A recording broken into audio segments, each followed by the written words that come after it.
Hey, howdy, this is Matthew Pisgatti. Welcome back to the channel. We're talking about the drip garden currently, and I apologize if this specific topic is a repeat bit of information for you. That kind of happens when I'm cutting these into smaller pieces just to get answers out there without someone having to sit through a 20-minute video. So just a real quick tip. This is a couple of minutes, and then we're back off the topic anyway. But this is regarding the losing seeds. Do you lose seeds if you compound in between plants? And the answer is yes. And here's how you can kind of get an idea of if you're way too late or not. Because after one plant is made, this bar fills up. And then once that happens, there's no more timer on this page. You just see the dollar amount, which of course you could try to kind of get an idea based on the total number of seeds, because you could divide those up by the 2,592,000 that you need to make a plant, and you can see how close you were to a whole number. I just prefer jumping over one of these schedulers. This one, for instance, tells me I'm already at 2 million. It's going to be lost if I planted now because I'm almost up to the second plant. I don't have very much longer before that next one's made. It's in 30 minutes. I might as well wait. This other one here, this is drip.formulate.finance/garden. This is another one of the viewers' schedulers to see some more information. drip.formulate.finance/garden. The link is in the description, and I usually have it down there on all the videos just for quick reference. We'll see our next one's ready in 34 minutes. I'm already 78% of the way along. At the current valuation of plants, I'd lose $3 if I went ahead and compounded. I'd lose all those seeds, and so we lose time when we do that.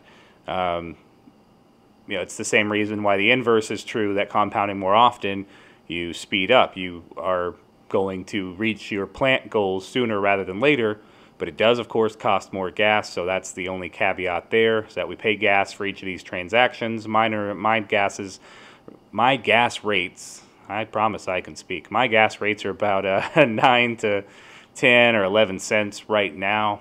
Not a huge worry, but it does add up.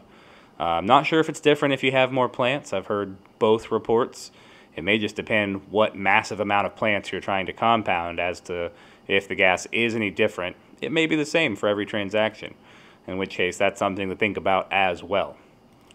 But yeah, so here's two ways to view that. You will lose those seeds, and that may be important. So you want to try to catch this right after the timer's done. If you're using dripviewer.com, which is the other one I am using, that dripviewer.com will have the ability to sign you up for a Telegram message, and I use that so that I know when my next plant is ready. I can pop over the computer and get that done, get the harvest, or the compound done, I should say, and move on about my day without having to worry about it. You can set that dripviewer.com to an interval schedule of 2 plants, 4 plants, whatever you feel like, depending on how many you're making every day. You may not want to see a notification for every plant.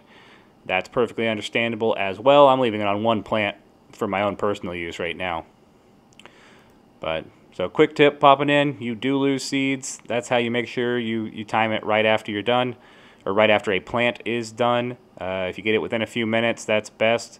Obviously, the longer you leave it, once you reach a certain point, if you're already, and that's up to you, that's personal strategy, but if you're already, I don't know, 30%, 40%, 50%, whatever percent you think is too far, maybe just set that goal for yourself. Glance at it and say, oh, I've missed my window. I'll wait till it's XYZ before I compound again. You're always going to lose a few seeds because they're constantly dropping from the plants you've made. That's just basic math there.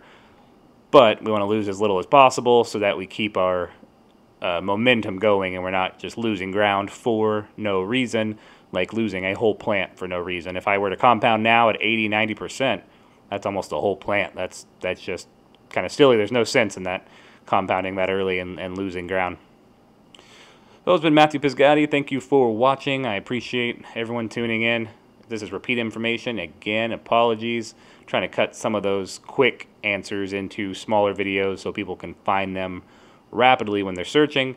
And the Telegram groups we are in hopefully have just a few less easy questions that get asked about 5,000 times a day, it seems like. Yeah. All right. Thanks for watching. You guys have a great one.